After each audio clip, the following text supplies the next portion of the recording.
최고의 강연 최강 1교시 오늘 강연을 맡은 강원국 작가입니다.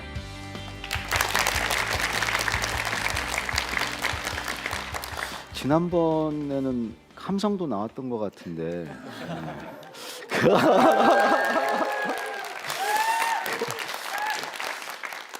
지난번 참 여기는 청중이 정말 수준이 높구나.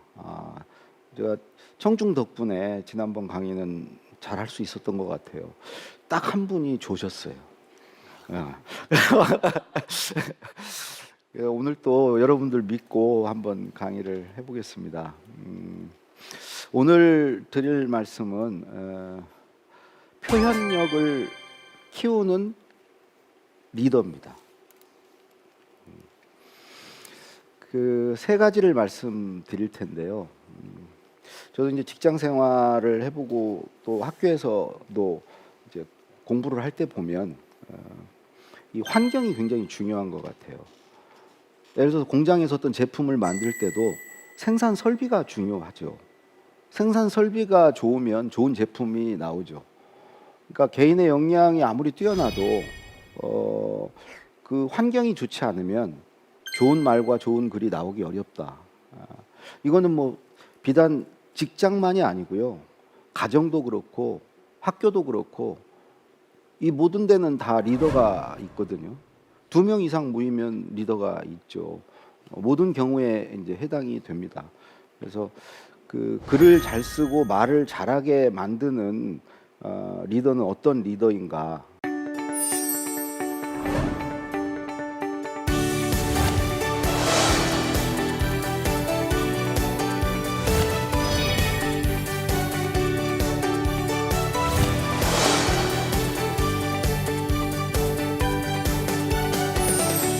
리더의 역할 3가지 중에 첫 번째는요.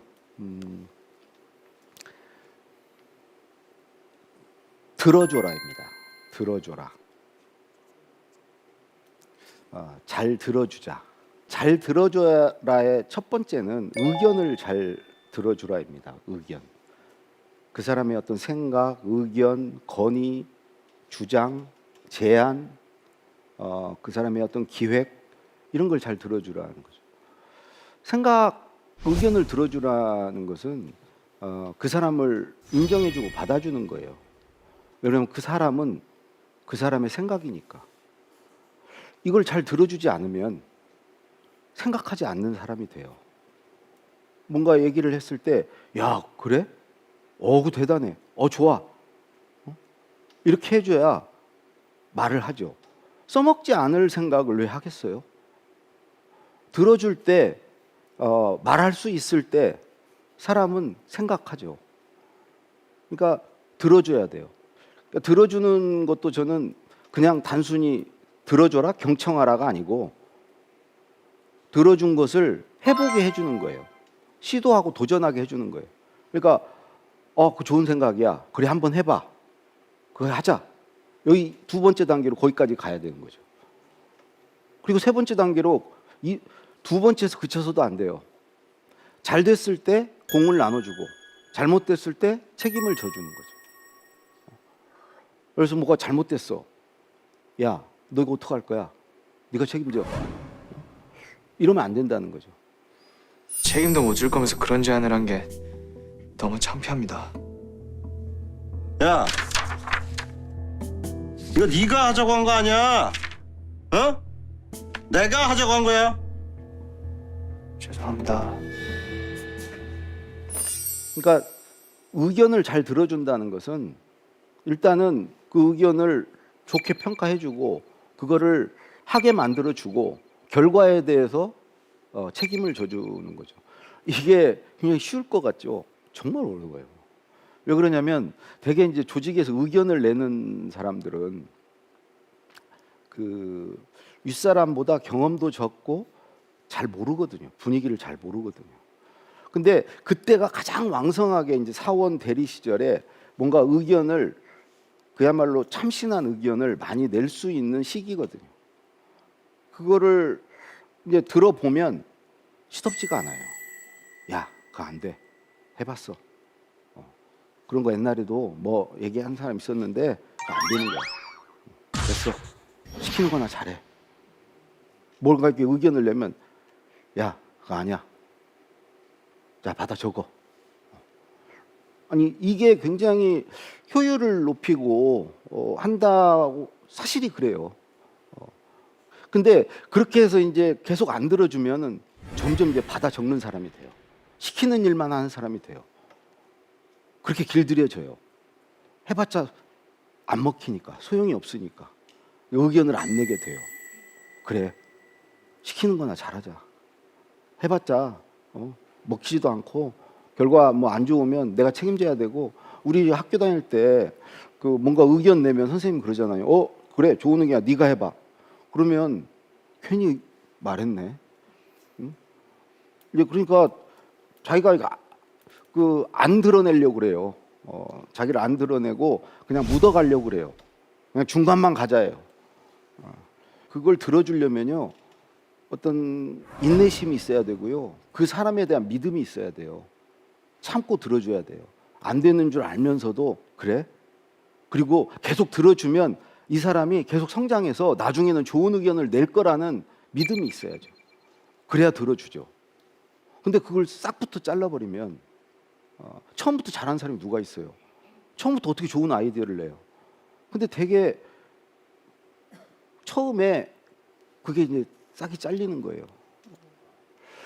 그래서 첫 번째, 의견을 들어줘라. 들어주면 더 좋은 의견을 내려고 사람이 노력하게 된다. 이게 들어줬을 때 사람은 누구나 이제 사실은 그러고 싶어 해요. 근데 자기가 뭐 안 들어준다는 것도 있지만 괜히 내가 이거 얘기했다가 뭐 허접하다는 소리 들을까 봐 그래서 이제 않게 돼요. 그러면서 우리 문화는 점점 더 옆에서 이렇게 막 뭔가 활발하게 뭔가를 내놓고 막 이러는 사람을, 야, 전 왜 이렇게 나대 얘가? 응? 그래가지고 그냥 그런 거 안 내고, 저는 일제를 그런 거 안 했거든요. 그냥 받아 적기만 하고 그랬는데, 그러면 그냥 쟤는 되게 진중해 애가. 애가 그런 소리를 들어요. 침묵하고 있으면, 입 닫고 있으면. 그래 굳이 뭐 우리 학교 다니는 내내 선생님 말씀 잘 들으면 되지. 그러면 공부 잘하지. 굳이 내가 뭐 말할 필요가 없잖아요.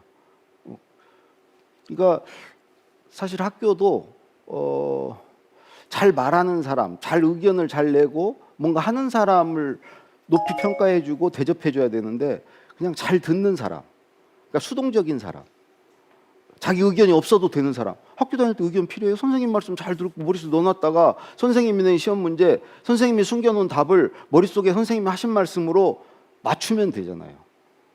자기 의견이 왜 필요해요? 그러니까 학교 다닐 때부터 계속 그러다 보니까 또 집에 오면은 어른들이 밥 먹으면서 얘기하면 야, 밥이나 먹어. 뭐 이렇게 밥상머리에서 말이 많아. 그러니까 점점 가정이건 학교건 직장이건 그 자기 생각, 자기 의견이 없는 사람으로 만들어지는 거죠. 그런 사람이 어떻게 좋은 글을 쓰고 좋은 말을 해요? 이제 불평불만을 너무 좁게 얘기할 건 아니고요. 사람은 누구나 감정이 있어요. 감정이 있죠. 근데 대개 사람이 느끼는 감정은 부정적인 감정이에요. 그러니까 뭘 후회한다든가, 뭘 걱정한다든가, 누가 밉다든가, 뭐가 싫다든가, 되게 이런 감정들이에요. 그게 왜 그러냐면, 뭐 제가 뭐 이론적으로 공부한 건 아니지만 그런 감정을 느낄 때 훨씬 생존 확률이 높아요. 막 좋아서 막 이러다가는 죽기 십상이에요. 근데 늘 불안하고 뭐 걱정을 하고 있고 후회를 하고 막 누구를 미워하고 딱 견제하고 방어하고 이럴 때, 옛날부터 이제 원시인 시절부터 보면 그럴 때 그런 감정을 갖고 있을 때 그런 사람들이 상대적으로 생존 확률이 높았거든. 그러니까 우리 뇌는 그런 부정적인 감정을 느끼려고 하죠. 근데 이제 그러다 보면은 회사에서 일을 할 때 이 뇌를 생산적인데 창의적인데 써야 되는데 늘 뇌가 그런 부정적인 감정에 휩싸여서 화나 있는 거예요. 늘 불만이야. 나도 다 놀고 있는 것 같아. 나만 일을 많이 하는 것 같아. 응? 누구나 그렇게 생각해요. 사람은, 인간은 기본적으로 다 이기적이니까. 근데 이거를, 그런 불평 불만을 안 들어주면 왜 저한테만 이렇게 일을 주십니까? 그럼 야, 일하기 싫어? 일하기 싫으면 알았어. 뭘 너한테만 몰리기는. 이러면은 그 사람이 그렇다고 그 감정이 없어지는 게 아니거든요. 자리에는 앉아 있는데 일은 않고 있는 거예요. 그리고 그걸 어떻게든지 풀어보려고 저녁 때 술을 마셔요. 퇴근 후에. 전 세계에서 우리가 직장인들이 술을 가장 많이 마시는 나라일걸요. 그러니까 직장인들끼리, 뭐 집에서 먹는 거야, 뭐 러시아 이런 데도 많이 먹는다고 그러는데 우리는 직장인들끼리 그렇게 술을 많이 마셔요. 그거 왜 마시려고 그러냐? 불평, 불만을 해소해 보려고 그래요. 자기 감정을 해소해 보려고. 근데 술자리에서 말하는 건요, 그 해소가 되지 않아요. 더 쌓여요. 왜냐면 옆에 사람들 도와주니까. 누구 이제 욕을 해, 그 사람 이상하지 않아? 그러면 그 이상한 이유를 옆에서 막 더 대줘요. 맞아, 그 사람 이런 점도 있어, 이런 것도 있어. 그러면 아 그래? 진짜 나쁜, 나만 그렇게 생각한 줄 알았더니 전부 다 이렇게 되는 거. 그 다음날 그 사람 보면 진짜 나쁜 사람이에요. 그럼 더 쌓여. 또 그날 어떻게 풀어보려고 또 술 마셔. 이 악순환에 빠지는 거죠. 그래서 저는 예를 들어서 저한테만 왜 이렇게 일이 몰립니까? 그러면은 그래? 어디 너한테만 몰린지 한번 보자. 통계를 보자. 그렇다든가 아니면 야, 그렇지 않아도 내가 걱정이다. 너한테만 희한하게 이렇게 일이 간다. 야, 근데 네가 한번 생각해봐라. 너 말고 이게 누가 지금 할 수 있냐? 그럼 보면 없어요. 없으니까 몰리는 거예요. 그럼 그 다음 날부터는 일을 더 줘도요. 그래, 나밖에 없구나. 내가 이렇게 인정받고 있구나. 내가 앞으로 이대로 가면은 조직에서 희망이 있다. 좋은 평가 받겠다. 그럼 막 일을 더 줄수록 더 신나서 하게 돼요. 사람이 왜 일이 많은 게 화가 난 게 아니에요. 내가 일을 많이 하고 있다는 걸 조직이 모른다는 게 화가 나는 거예요. 그것 때문에 억울하고 분하고 답답한 거예요. 근데 이미 알고 있다, 조직이. 그러면 이제 정반대로 바뀌는 거예요. 되게 조직에서 일을 많이 하는 사람들은 되게 사실은요, 능력 있는 사람들이 일 많이 해요. 근데 그런 사람들이 더 신나게 해요. 일을 안 하는 사람들이 더 불만은 많아요. 근데 그 일을 많이 하는 사람이 어떻게 해서 그렇게 신나게 일을 하게 됐냐? 조직이 알아주니까 그런 거예요. 잘한다, 잘한다 해주니까. 너 얼마나 고생이 많어? 그러니까 어찌 됐건 조직에서 상사가 들어주는 게 좋은데 우리는 근데 감정을 드러내면 조직에서 싫어해요. 너 이렇게 해가 감정적이야. 왜 이렇게 감정이 앞서? 이 감정을 잘 누르는 사람을 대우해줘요. 그리고 자기 감정과 다른 감정을 보이는 사람. 예를 들어서 상사가 싫은데도 가가지고 씩 웃는 사람. 그런 사람이 대접을 받아요. 그러니까 자기 감정을 잘 누르는 사람. 감정을 잘 포장하는 사람. 근데 이 사람이 실제로 그런 사람이 일할 때 그렇게 뇌를 쓰면은 일이 일하지 않는 데다가 많이 쓰게 돼요. 세 번째는 비판을 들어줘라입니다. 비판. 사실은 모든 사람은요, 생각이 다 달라요. 다른 생각을 들어주라는 거죠. 그 사람이 이의 제기하는 거, 문제 제기하는 거, 토다는 거, 말대꾸하는 거, 그걸 들어주라는 거예요. 제 생각은 그렇지 않은데요. 이 말을 들어주라는 거죠. 다름을 인정해주고 받아들이라는, 다양성을 존중해주라는 거예요. 근데 이것도 정말 안 됩니다. 저도 직장 상사일 때 저 부하 직원 중에 아주 친한 친구가 어느 날 저보고 얘기 좀 하재요. 술자리였는데 끝나고 따로 좀 얘기 좀 하재요. 그래서 저한테 이런 고치십시오. 이건 아닌 것 같습니다. 그래서 내가 들어보니까 일리도 있어. 근데 다른 친구들도 그렇게 생각하냐? 그랬더니 다 그렇대요. 그럼 진짜 고맙다. 너니까 나한테 이런 얘기 해주는구나. 야, 고맙다. 그랬는데 다음날 술이 깨서 그 친구를 보니까 기분이 나빠요. 사람은요, 그 의견은 잊어버리고 감정만 남더라고요. 제가 나한테 지적질한다. 이게 왜냐면 사람은 정말 감정의 동물이거든요. 아무리 일리 있는 얘기를 해도 일종의 나한테 지적을 하고 제가 나한테 감히 공격을 해? 이건 남아 있거든요. 아니 내가 보류된 건을 살려보자고 했지 내 보고서로 평가하라고 했어? 그런 말씀을 드린 게 아닙니다. 지시하신 대로 분석하다 보니까 그래 분석을 해보니까 내 보고서가 시장에 맞지도 않고 자료 조사도 제대로 안 됐다는 거 아니야?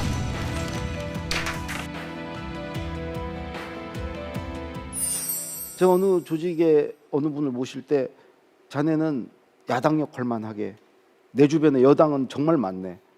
내 말에 대해서 계속 토를 닫고 시비를 걸게 이의 제기를 하라는 거예요. 그러니까 자네가 할 일은 세 가지를 하래요. 일어날 문제에 대해서 대비책을 세우고 진행되고 있는 문제에 개선책을 내놓고 이미 발생한 문제에 해결책을 내놓으래요. 그러려면 문제의식이 있어야 된대. 문제의식이 있어야 문제를 문제로 본대. 그럼 까칠하게 봐야 되는 거예요. 그냥 그걸 당연하게 어찌 보면 뭐 통념, 고정관념으로 봐서는 안 되는 거예요. 먼저 문제의식을 가지고 저거 문제되는 거 아니야? 저러다가? 이런 식으로 봐야 된다는 거죠. 그러니까 이 비판을 들어준다는 게 정말 쉽지 않은 일이라는 거죠. 근데 조직에서요, 이런 걸 안 들어주면요, 위기 관리가 안 돼요. 어느 날 빵 터져요. 듣기 싫은 소리 들어야 돼요. 이 사람이 처음에는 야, 그거 아니야, 됐어, 괜찮아, 걱정 마, 이렇게 넘어가는데 아닌 것 같은데 계속 이런 사람이, 소위 악마의 대변인이라죠, 그런 사람을. 그런 사람이 적어도 한 명은 있어야 된다고요. 그리고 기본적으로 나와 다른 생각이 결국 비판이고 이제 그런 거거든요. 이제 그걸 들어줘야 내가 못 가진 것을 채울 수 있어요. 또 나와 똑같이 생각하는 사람들만, 내 생각을 읽으려고 하는 사람들만 있으면 나는 결국 본전치기예요. 내가 여기서 80점이면 80점에 도달하면 일이 끝나거든요. 그럼 그 사람들은 80점을 향해서만 가요. 내가 A면 A만 생각해요. B, C를 말하는 사람이 없어요. 그러면 나는 내가 못 가진 B, C를 가질 기회가 없는 거죠. 내가 80점인데 내 생각에 비판적으로 보고 90점, 100점짜리를 내놓는 사람을 내 곁에 못 두는 거죠. 그러니까 비판을 반드시 들어줘야 된다.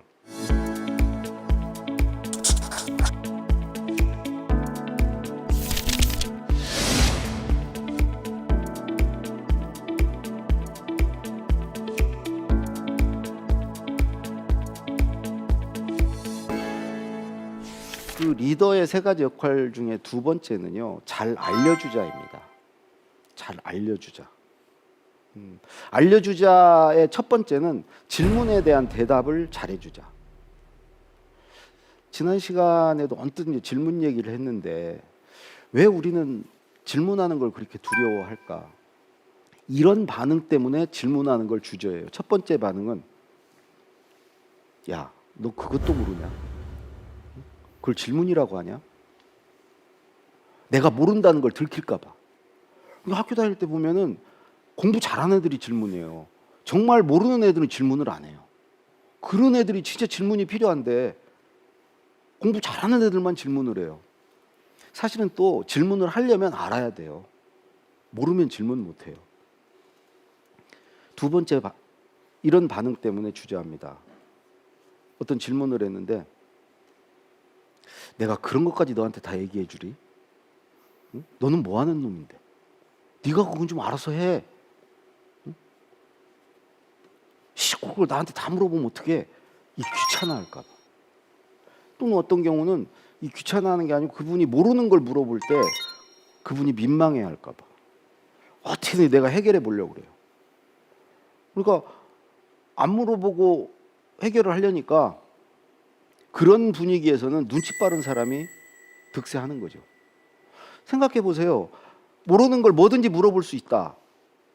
조직이 유토피아 돼요. 아니, 모르는 거 물어보면 되잖아요. 그 모르는 걸 혼자 알려고 그러니까 힘든 거지. 사실 이런 회사나 이런 데서 일이라는 건 난 다른 게 아니고 다 알았을 때 일이 끝나요. 그러니까 일의 과정은 알아가는 과정이에요. 근데 그걸 혼자 알아가려고 하니까 힘든 거죠. 혹시 모를 수도 있겠다는 불안감도 있는 거고, 그거를 알아가는 그 암중모색의 과정이 답답한 거고 그런 거죠. 근데 모르면 그냥 바로 물어보는 거예요. 윗사람도 모르면 같이 답을 찾아보는 거죠. 그래서 두 번째는 이제 그런 것 때문에. 세 번째 이런 반응이죠.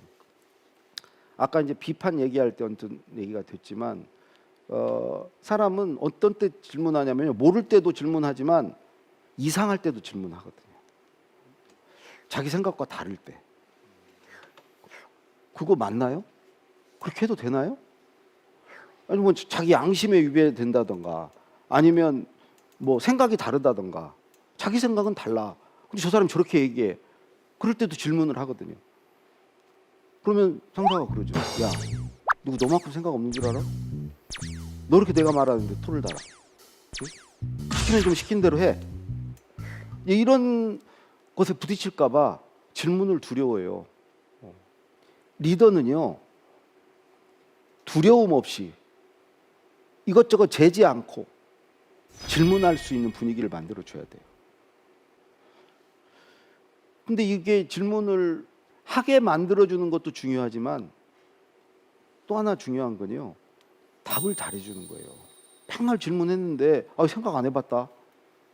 나중에 생각해보고 얘기해줄게. 그리고 얘기 안 해. 그럼 질문을 하겠어요? 답을 잘해줘야죠. 사실은 모든 리더는요, 답해주는 사람이에요. 대답해주는 사람이에요. 그거 하라고 조직에서 상사로 놔두는 거예요. 대답을 잘해줘야죠. 대답을 잘하기 위해서 노력해야죠. 자기 답변을 갖기 위해서. 누군가가 뭘 물어볼지 모르니까 물어봤을 때 내 생각은 알려줄 수 있어야죠. 그게 리더예요. 예를 들어 노무현 대통령께서 퇴임하시고 봉화에 내려간 날, 야, 기분 좋다. 뭐가 그렇게 기분 좋으세요? 9시 뉴스 이제 안 봐도 되잖아. 근데 9시 뉴스 보는 게 뭐 이렇게 힘드시다고. 9시 뉴스 하나하나가 내가 다 답해줘야 될 거야. 아침마다 와서 물어보잖아. 그건 어떻게 처리할까요? 청와대 입장을 뭐라고 발표할까요? 이것에 대한 대통령 생각은 뭐예요? 예를 들어 미세먼지가 뭐가 문제된다고 나와. 그럼 대통령이 뭔가 답을 갖고 있어야 되거든요. 그러니까 그 답을 갖기 위해서는 공부해야 돼요. 자료도 열심히 보고, 회의도 하고, 토론도 하고,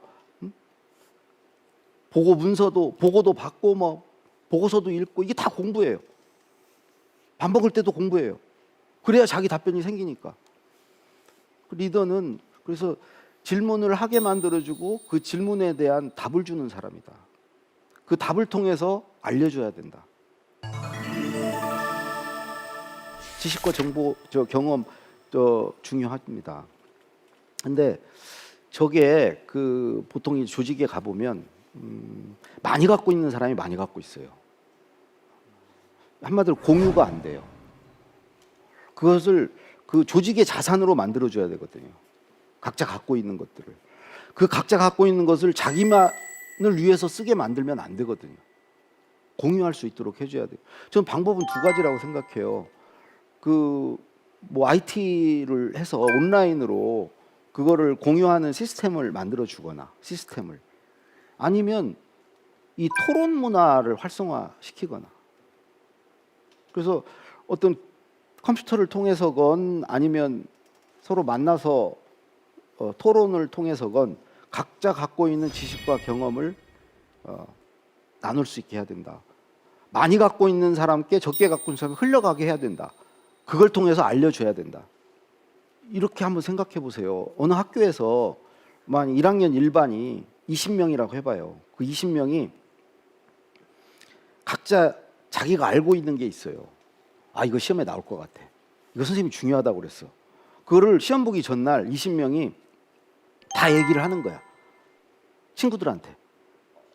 숨기지 않고, 자기만을 위해 쓰지 않고 다 얘기를 하면은 아마 그 반이 전국에서 1등 할 거래요. 그게 공유의 힘이죠.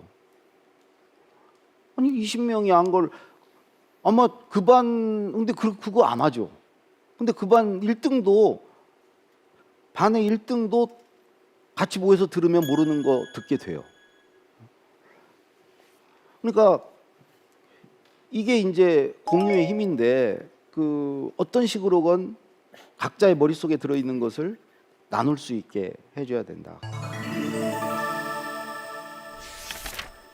사실은요, 지식과 경험도 중요하지만 조직에서 뭐 글을 쓰고 말을 하는 데 있어서는 전 정보가 제일 중요한 것 같아요. 왜 그러냐면 요즘에 지식은 누구나 얻을 수 있거든요. 검색해보고 하면 얻을 수 있고, 경험도 마찬가지예요. 근데 이 정보라는 것은 그야말로 이 실시간으로 계속 흘러가는 거죠. 그러니까 여러분들 만약에 조직에서 글을 쓴다 하면은 글을 쓸 때 가장 필요한 건 정보예요. 근데 이 정보를 누가 많이 갖고 있냐? 높은 분들이 많이 갖고 있어요. 그 높은 분들은 어떤 통로로 그걸 많이 갖게 됐냐? 제가 발견한 건 회의체예요. 회의. 예를 들어서 기업에 제가 어떤 회장님을 모실 때 보면은 사장단 회의가 있고, 임원회의가 있고, 부서장 회의가 있고, 팀장 회의가 있고, 그 회의체에서 정보를 교환하고 알게 돼요. 근데 문제는 그 회의에 참석하지 못하는 사람들, 소위 사원 대리들, 이분들이 초안을 써요. 글을 써요. 제일 모르는 사람, 정보로부터 가장 소외되어 있는 사람, 정보의 중심에서 가장 멀리 있는 사람, 이 사람들이 실제로 일은 해요. 청와대도 대통령, 비서실장, 수석, 비서관, 행정관. 행정관이 대다수예요. 대부분은 행정관이에요. 뭐 조직의 리더보다는 그런 사람들이 많죠.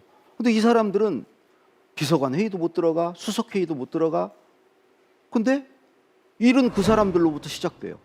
모르니까 잘할 수 없어요. 그럼 이 사람들은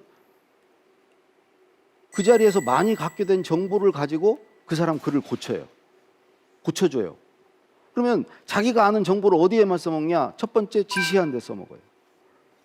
두 번째, 고치는 데 써먹고, 지적하는 데 써먹어요. 근데 가만히 생각해 보세요. 만약에 쓰는 사람이 정보를 많이 알고 있다, 많이 갖고 있다, 그러면 일이 한 방에 끝나요. 되게 청와대도 대통령 주재 회의 끝나면 수석이 내려와서 비서관들을 모아요. 비서관한테 전달해요. 그럼 비서관이 그 회의를 갔다 와서 자기가 할 일 아니니까 또 행정관을 모아요. 행정관한테 전달해요. 일은 행정관이 하게 되는 거죠. 근데 만약에 대통령이 행정관을 직접 불러. 노무현 대통령, 제가 연설비서실 한 사람 오라고 그래서 제가 가면은 비서관이 가죠. 그러면 대통령께서 자네가 쓸 건가? 그래요. 아니요. 근데 왜 왔나? 쓸 사람이 와야지. 이게 직접 듣는 것과 달라요. 저도 해보면 대통령 얼굴 표정을 보면서 이게 듣는 것과 그런 배경, 맥락, 취지, 의도를 파악하는 데 있어서 직접 보면서 표정을 보는 것과 전화로 구술을 받는 것과 목소리만 듣는 것과 표정도 아니고 목소리도 아니고 대통령의 메모만 받는 것과 아무리 친필 메모라고 그래도 메모로 받는 것과 아니면 아예 이것도 저것도 아니고 누군가가 전달해 줄 때 대통령이 이렇게 하랍니다. 여기는 엄청난 왜곡이 들어가요. 그 전달하는 사람이 다 얘기해 주지 않아요. 어디 수석이 회의 끝나고 나와서 대통령의 표정을 설명해 주겠어요. 뭘 하겠어요. 단순히 지시만 전달해요. 그러면 아무것도 모르는 사람이 이제 그 일을 하게 되는 거죠. 그러니까 모르니까 못하기도 하지만 더 문제는요, 이 사람이 화가 나요. 왜 그러냐면 일은 내가 하는데 쓰기는 내가 쓰는데 왜 나한테 얘기를 안 해주고, 내가 바보야? 나한테도 얘기해주면 내가 쓸 수 있는데. 그리고 내가 쓰고 나면 이 사람이 또 갖고 보고하러 올라가요. 나는 뭐야? 나 대통령 모시러 왔는데 뭐 대통령 모시는 게 아니고 내가 비서관 밑에서 비서관 보좌하는 거야? 이거는 청와대만이 아니고 모든 회사도 다 마찬가지예요. 그래서 이거를 알려주는 체제를 어떻게 할 건가? 예를 들어서 청와대가 이렇게 할 수 있어요. 대통령 주재 회의를 청와대 전 직원한테 생중계할 수 있어요. 실시간으로 보게 하는 거예요. 대통령 표정을 다 보고. 그야말로 정보의 시대예요. 그걸 왜 층층이 내려오면서 알려주고 다시 거꾸로 올라가면서 그 자기가 가진 정보로 고치냐고요. 아래 사람도 바보가 아니에요. 다 보여주는 거예요. 그럼 알아서 해요. 사람은요, 알려주는 사람한테 충성해요. 그러니까 뭐 사람한테 충성하지 않는다고 한 분도 있는데 사실은 우리 뇌는요, 알려주는 사람한테 충성해요. 야 어디 옛날에 원시시대 생각해 보세요. 야 너 어디 가지 마. 거기 위험해. 야 어디 가봐. 너 거기 뭐 입고 있어. 이걸 알려준 사람은 살아남았어요. 근데 모르는 사람은 죽었어요. 그러니까 조직에서도 이렇게 하는 거예요. 누구 불러다가 너만 알고 있어라. 내가 너니까 얘기해 준다. 그러면 그 알려주는 사람한테 충성해. 나가 특별 대우 받고 있구나. 내가 저 사람 좀 잘 되게 해야 되겠구나. 이런 상태가 된다고요. 근데 만약 이렇게 해보세요. 뭘 물어봤는데 야, 너 알 필요 없어. 뭐 그렇게 알려고 그래 넌. 됐어. 이런 대접을 받아봐요. 저 언제 저 복수하지? 우리 뇌가 스스로 나한테 안 알려줘? 알려주는 걸로 정보로부터 소외되는 게 가장 심각해요. 내가 지금 하는 일이 어떻게 연결되어 있다는 것을 그게 되어 있으면 일을 찾아서 하고 신나게 해요. 근데 그 맥락을 모르면 딱 지시한 거 너 요거 해. 요것만 하면 이건 완전히 정체되어 있는 차 안에 그냥 앉아 있는 거예요. 이게 지금 차가 왜 서 있는 거야 지금? 뭐 문제 지금 뭐 어떻게 이게 해결되는 거야? 이런 상태에 있다는 거죠. 근데 제가 조직에서 이렇게 글을 쓸 때 보면 나도 일을 하나 써가지고 드리니까 상사분이 됐다. 진즉 이렇게 하지 그랬어. 내가 처음부터 알았으면 그렇게 했겠죠. 근데 계속 아니라고 그러고 다시 쓰라고 그러고 고치고 막 하다가 결국 됐다. 이런 상태가 돼요. 그때도 나도 뿌듯했거든요. 근데 이건요 성취감이 아니에요. 해방감이에요. 이제 일에서 벗어났다. 근데 그 해방감은 하루를 못 가요. 다음날 또 일이 주어지니까. 또 매이게 돼. 되게 저도 이렇게 보면 불러서 이렇게 말을 알려주면 그 알려준 사람한테 보답하려고 그래요. 그것에 배신하지 않으려고 그래요. 자기가 할 수 있다는 걸 보여주려고 그래요. 예를 들어서 비서관한테 안 시키고 행정관 쓸 사람을 직접 불렀다. 그 행정관이요. 만약에 제가 전달을 할 때는 막 인상 쓰고 입이 나오고 막 이렇게 일을 했던 사람이 대통령한테 직접 듣고 오면은 막 집에를 안 가요. 신이 나가지고 막 그야말로 막 사명감을 가지고 막 나라의 운명을 짊어진 것처럼 일해요. 대통령한테 보답하려고. 나를 믿고 불러준 거에 대해서 배신하지 않으려고. 그게 알려준다는 거죠.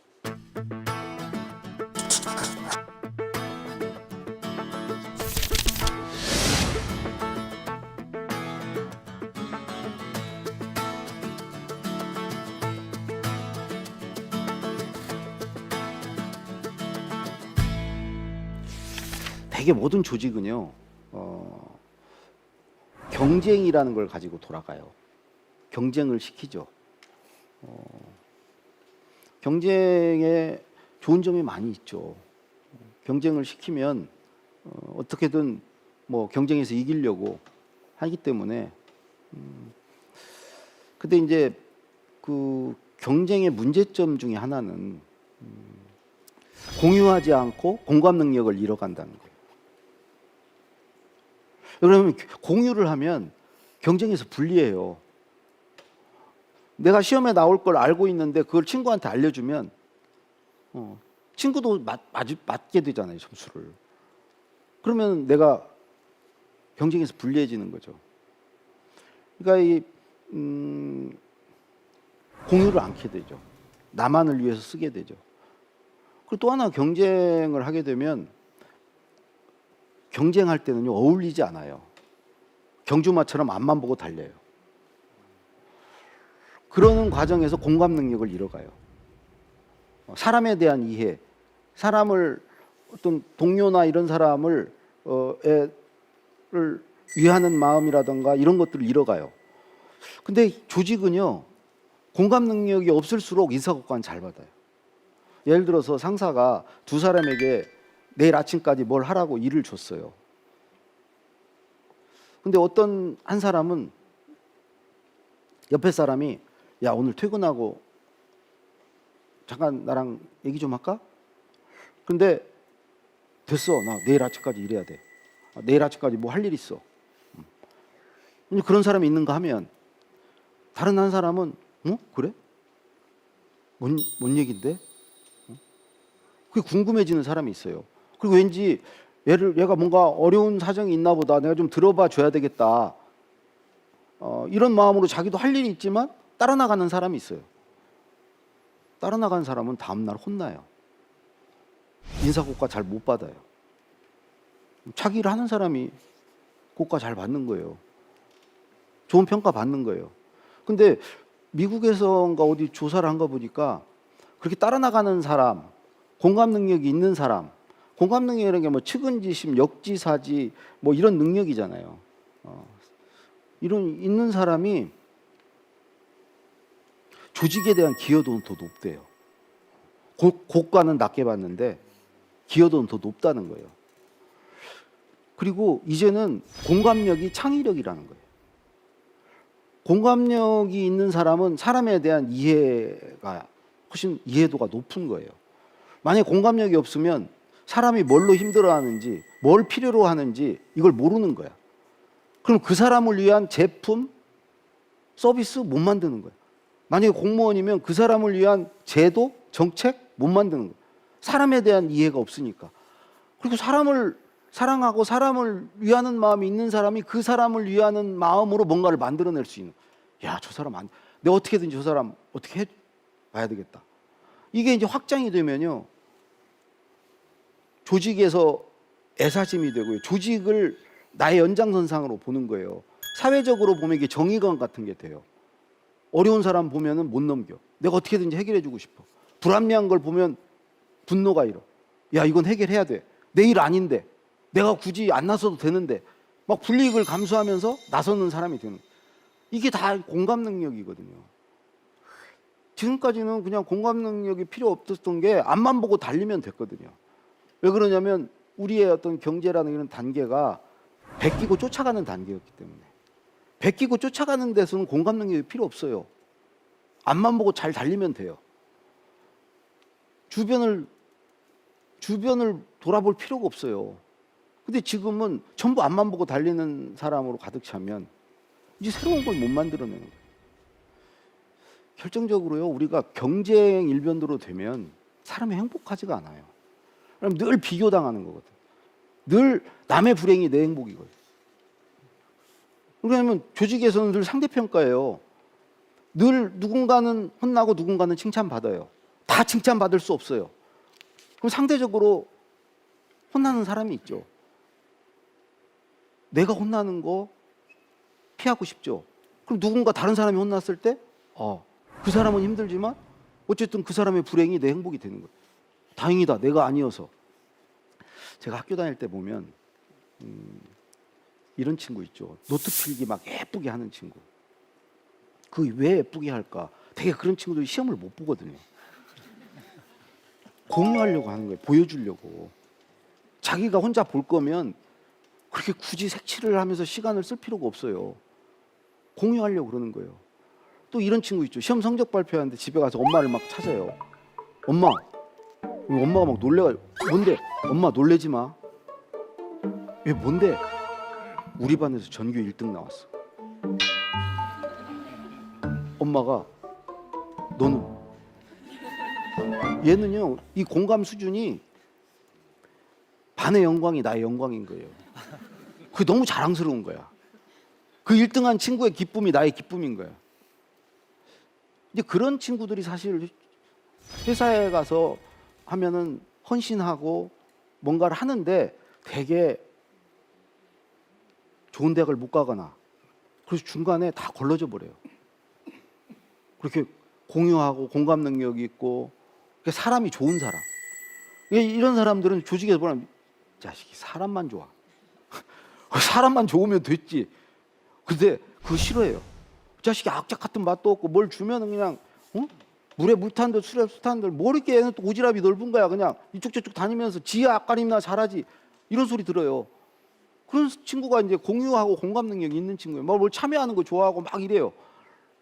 근데 그런 거 없는 사람, 나만 아는 사람, 그런 사람들이 어떻게든지 해내죠. 물불을 안 가리고 인정사정 없이 그냥 누가 그러건 말건 신경 안 써. 나는 내 길을 가. 그러면서 이제 어떻게든지 해내요. 저놈 책임감 봐라. 책임감. 저 얼마나 책임감 있냐. 넌 뭐 하는 놈이야. 이런 소리 듣죠. 사실 학교에서부터 이런 공유하고 공감 능력을 안 키워줘요. 함께 하게 하라의 두 번째는 협력과 협업입니다. 단순히 뭐 공유하고 공감 능력 느끼는 수준이 아니고 실제로 일에서 협력하고 협업하게 해줘야 돼요. 저는 제가 일을 해보니까 예를 들어 제가 한 60점짜리 사람이에요. 제가 잘 알죠, 저를. 근데 항상 조직은요 80점, 90점짜리를 요구해요. 그러니까 돈 주는 거예요. 60점짜리한테 60점짜리만 해라. 그거는 취미 활동이에요. 그렇게 절대 안 그래요. 80점, 90점짜리 일을 줘요. 그러면 20점, 30점의 갭을 메우는 과정이 내가 일하는 과정이에요. 그것 때문에 스트레스 받는 거고 그걸 어떻게든 해내려고 하니까 막 야근도 해야 되고 내 역량을 뛰어넘는 일이거든요. 20점, 40점을 내가 채워야 돼요. 그래야 일이 끝나요. 그래서 저는 월급은 스트레스 값이다. 20점, 30점 채우는 값이다. 무슨 100점짜리 사람한테는 120점짜리 요구하는 거고요. 근데 저는 한편으로 또 제가 60점이라는 걸 들키지 않아야 돼요.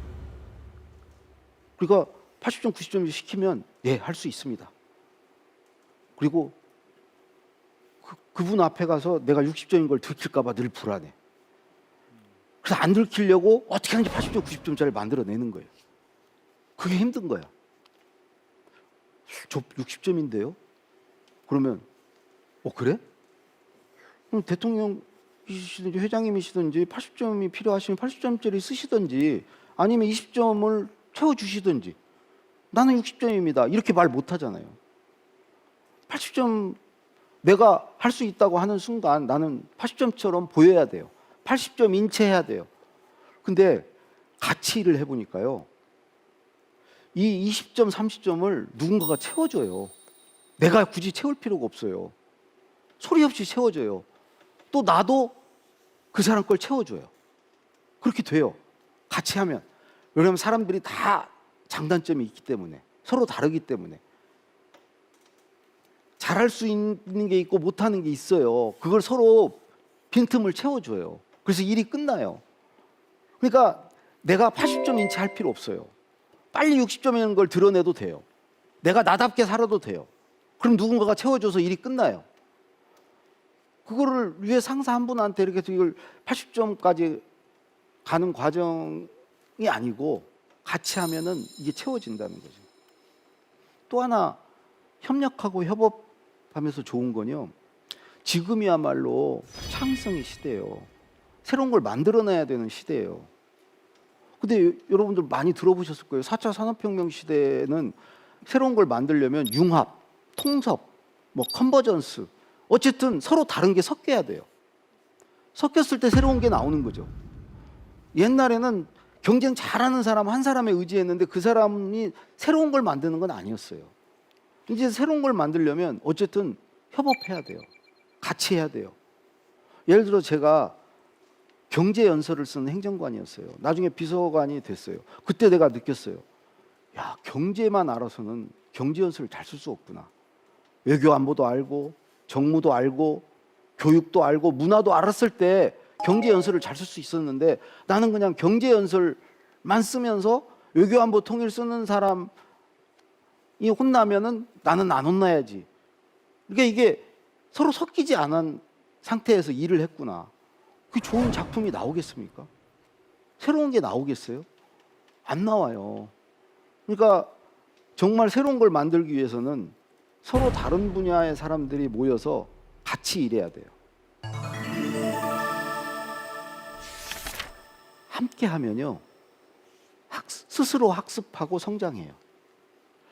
제가 참여정부 시절에 이제 비서관 할 때 그 행정관이 4분 계시거든요. 그분이 각자 이제 분야가 다른 걸 맡고 있는데 제가 솔직히 자신이 없는 거예요. 이분들이 쓴 것을 고칠 자신이 없는 거예요. 그리고 이미 그 참여정부 때는 옛날에 비서관한테만 알려주면 내가 아는 걸로 고치고 할 수 있었는데 이게 다 아는 거야. 그게 이제 그야말로 자기 실력으로 해야 되는데 실력이 없었어요. 저보다 훨씬 잘하는 행정관들, 저보다 나이도 많은 행정관분들이 계셨기 때문에 이렇게 했어요. 그래서 저도 초안을 쓰겠다. 똑같이 행정관들하고 5분의 1씩 쓰자. 대신에 비서관 원래 역할이었던 고치는 것을 같이 고치자. 그래서 그런 식으로 일을 했죠. 늘 모여 앉아서 고쳤죠. 쓰는 건 잠깐 써라. 우리 고치는 데 무게중심을 두자. 그래서 같이 모여서 고쳤더니 한 1년 하니까 고칠 게 없어졌어요. 첫 번째 이유가요. 실력이 똑같아진 거예요. 그 1년 내내 이게 일하는 과정이 아니고 사실은 학습의 과정이었어요. 아, 이런 방법이 있네. 저런 게 그걸 배우는 거예요. 매일 배우는 거예요. 매일 2번, 3번씩 모이니까 2번, 3번씩 배우는 거예요. 스스로 성장하는 거예요. 학습이 되고 성장을 하는 거죠. 누가 가르쳐주는 사람 없는데 이상하게 막 배워. 실전에서 배워. 실제 사례를 놓고 배우는 거예요. 이게 진짜 배움이라고 생각해요. 같이 일하면 이걸 배우게 돼요. 그래서 나중에는 실력이 상향 평준화돼요. 또 하나는 우리가 이 일을 어떻게 하자는 거에 대해 서로 합의하게 돼요. 처음에 뭐가 안 맞죠. 악유가 안 맞아요. 근데 계속 같이 하다 보면은 우리는 이걸 이렇게 하자는 쪽으로 모아져요. 그러면은 일을 어떻게 해야 될지 방향도 알고 그리 갈 수 있는 실력도 있기 때문에 해내는 거죠.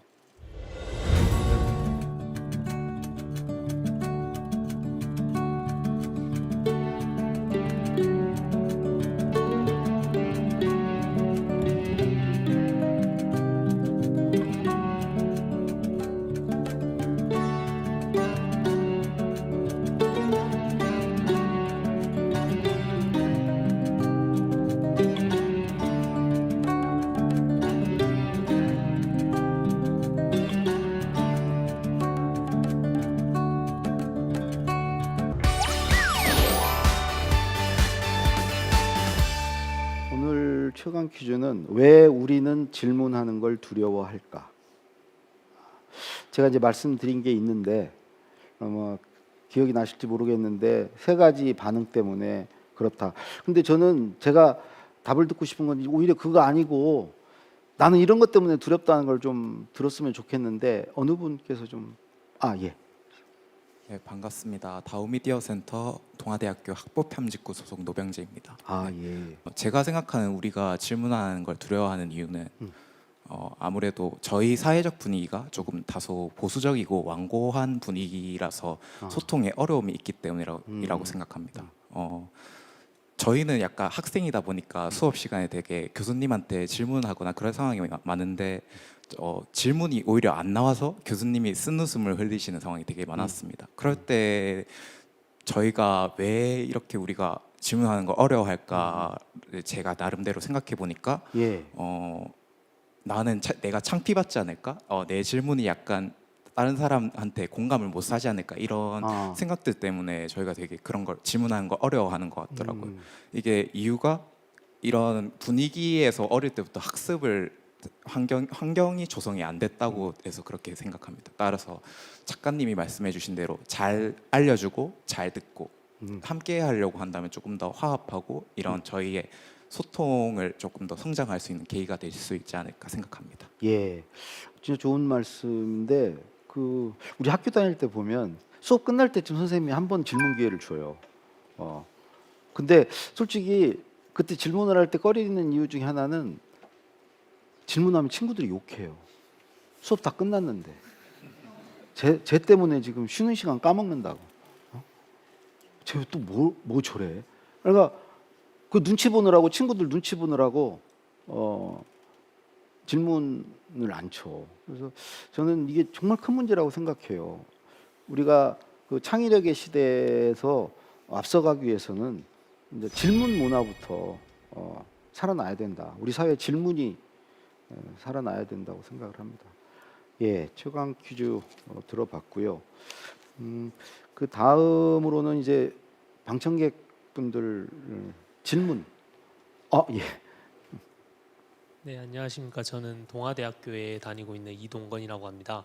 그 강연을 들으면서 이제 질문이 생각이 났었는데, 운동 선수들 중에 보면은 선수 시절에는 두각을 잘 못 나타내다가 이제 감독이나 지도자가 되고 나서 훌륭한 성과를 내는 경우가 상당히 많은데, 리더인 경우에도 이제 자신의 표현이라든지 글쓰기 실력이 좋지 않음에도 불구하고 어떤 자신이 속한 조직이 잘 표현하고 글을 잘 쓸 수 있게 하는 방법이 있는지 궁금합니다. 예. 저는 사실은 자기가 글을 잘 쓰고 말을 잘하는 사람일수록 조직원들의 말하기 글쓰기에 오히려 도움이 안 된다. 장애가 된다. 이게 왜 그러냐면 그분들이 이제 잘 고쳐주니까 잘 쓰게 될 것 같지만 사실은 저도 해보면 갈수록 얼어붙어요. 얼어붙고 그렇게 해서 가르침을 받아서 잘 쓰는 걸로는 자기 글이 늘지 않아요. 그러니까 막 계속 그걸 고치면 거기에 갇히는 거죠. 이렇게 쓰면 또 뭐라고 한 소리 듣는 거 아니야? 이러면 막 스스로 검열을 하고 그러면서 점점 글쓰기가 두려워지고 이렇게 된다는 거죠. 그러니까 자기가 글을 잘 쓰는 것과 글 잘 쓰는 조직을 만드는 건 다른 얘기다. 자기가 말을 잘하는 것과 말을 잘하게 만드는 것은 전혀 다른 얘기다. 아까 이제 축구 선수 시절에는 못했지만 감독은 잘하는, 그건 그런 이유 때문이 아닐까 싶어요. 예를 들어서 제가 아까도 얘기했지만 아무 일 않고도 계속 들어주고 잘한다 해주니까 저뿐만이 아니고 모든 구성원들이 막 신이 나서 막 했거든요. 그래서 굳이 리더가 잘 쓰고 말 잘할 필요는 없다.